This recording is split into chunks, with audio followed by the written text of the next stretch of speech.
سلام سرکار خانم. چند؟ حاج آقا واسه هلال احمر نمیشین حاج آقا قربونه. تو سایه وایسا قشنگ. حاج آقا. حاج آقا سلام علیکم.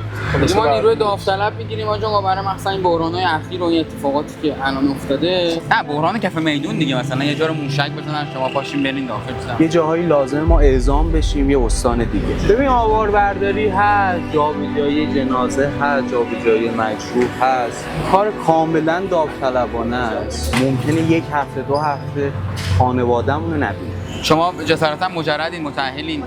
متأهلین. بچه دارین؟ بله. خب سخت نیست با بچه. خب چون الان فضا بحرانیه دیگه، مثلا شما ما شاید یه هفته برداریم ببریم یه استان دیگه.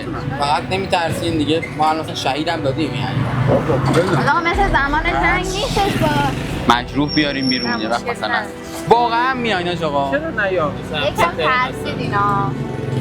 قرار به ترسیم که اصلا نمیدیم. خون و اینا. پزشکی نخوندم ولی نمیترسم. خلاصه با توان ما تا چقدر ما حالا یا علی رو میگستان. یا علی رو میگی؟ اگه افتخار الان حاضر همکاری میکنم برای. میخوای بیشتر فکر کنی؟ نه بنویس حالا میام. ما جنوبی هستیم، خونمون همینجوری خودش داره میجوشه دیگه.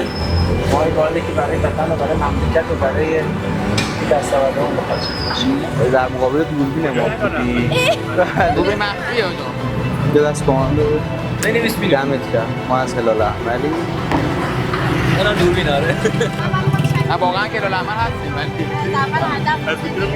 خدا آقای بچه‌های ما دوربین داشتن می‌خواستن معرفت شما بشنون ولی خدا قوت به کل بچه‌های هلال احمر امداد نجات.